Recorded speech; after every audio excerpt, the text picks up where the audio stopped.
Okay, video number 4, folks. Video number 4, 4S of the 6S strategy. 4 is syntax or sentence structure. Look carefully at the punctuation. Look for hyphens, quotation marks, and unusual placement of end punctuation. Look for how you should read the poem. Do you follow the punctuation to read the poem? Remember to pause for commas and halt for periods. Poets make choices. Nothing is accidental. Okay. So when I look at the punctuation of this poem, we've got a regular old period right there. We've got a comma. We got an apostrophe. We got another period, and another period. So there's nothing out of the ordinary here. This is just general punctuation. Basic stuff. Nothing that really stands out. Good to know. So I'm going to say punctuation normal. Nothing stands out. Now, it goes on to say, look for how you should read this poem. Do you follow the punctuation to read the poem? Yeah, I think so. I'm going to read it like, I asked them to take a poem and hold it up to the light like a color slide, or press an ear against its hive.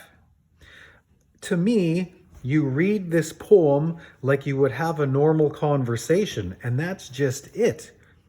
You know, who is the narrator talking to? We know the narrator is talking about either students or people who read poetry, but who is he talking to specifically? To me, I imagine that the narrator is another teacher, say in a staff room, and they're maybe sitting at the table at lunchtime, and they're just discussing how things are going on in their classes. And this teacher is saying to another teacher, I asked them to take the poem and hold it up to the light like a color slide or press an ear against its hive.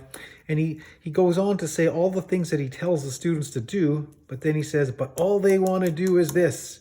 They begin to beat it with the hose. It's like this teacher is having a conversation with another teacher and just kind of saying, I try to get them to do this, but they want to do this. Or maybe it's just a teacher coming home and talking with their spouse and saying, honey, I tell my students to do this, but all they want to do is this other thing. So that's how I imagine this conversation is going on. And to me, it's just a normal conversation that you would have in your everyday life with somebody. So that's why I think it's kind of written out this way with basic punctuation, because it's just a basic conversation. It makes a lot of sense to me. So there you have it. That is 4S syntax sentence structure. Let's mark it right there, number 4. So far, I've got 1, 2, 3, 4 out of the 6 done. Stay tuned for number 5.